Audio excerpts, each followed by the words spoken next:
Sebelumnya saya sampaikan di sini, saya membenarkan kalau dibilang nyeleneh. Kenapa? Untuk mengawalinya ya, saya bukan sebagai ex wali santri saja. Saya sebagai orang dalam atau ex NII atau KW 9. Ya, mau bagaimana lagi disanggahnya? Karena yang ikut dalam undangan Jamas itu semuanya orang dalam, Pak. Semuanya orang NII atau KW 9, ya.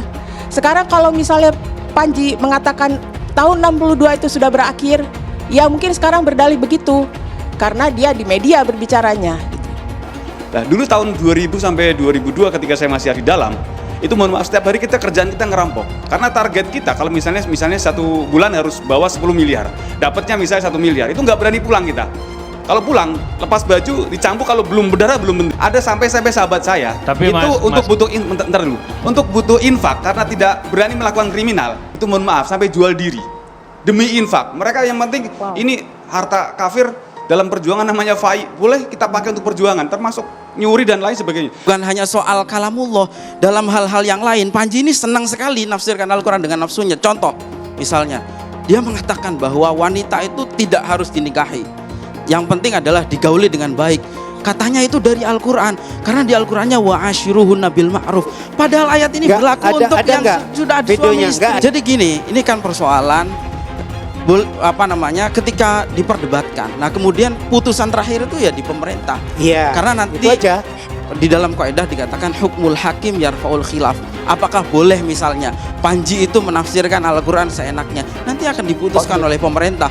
Sudah menikah tapi dianggap berzina, bahkan didenda 50 juta rupiah. Ex pengikut Panji Gumilang bongkar kesesatan Al Zaitun katanya. Pimpinan Ponpes Al Zaitun Panji Gumilang kini telah ditetapkan sebagai tersangka dalam kasus penistaan agama. Namanya terdengar sejak adanya sebuah video yang viral dengan memperlihatkan jamaah wanita sholat di tengah barisan jamaah pria saat melaksanakan ibadah sholat Idul Fitri 1444 Hijriah di Pondok Pesantren Al Zaitun hingga kini mencari perhatian publik. Pada pemberitaan sebelumnya, seorang mantan tokoh negara Islam Indonesia atau NII Ken Setiawan yang menyebutkan secara gamblang memperbolehkan untuk berzina dengan dalih dosa mereka bisa ditebus dengan uang.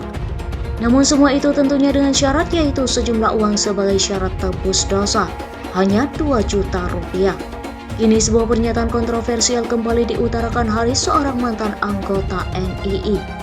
Ia terpaksa keluar dari NII karena hubungannya bersama istri dinilai berzina dan harus membayar denda sebesar 50 juta rupiah. Seperti apa cerita pengalamannya bersama sang istri saat menjadi anggota NII? Simak informasinya berikut ini. Haris mengungkapkan, hubungannya bersama sang istri selama ini dinilai berzina dan harus membayar sejumlah denda. Mantan anggota NII ini mengungkapkannya dalam sebuah video pada kanal YouTube Angkringan Dakwah. Haris menikah pada tahun 1999 dengan istrinya yang bukan merupakan anggota dari NII. Namun para anggota NII menganggap hubungannya selama ini dengan sang istri merupakan zina.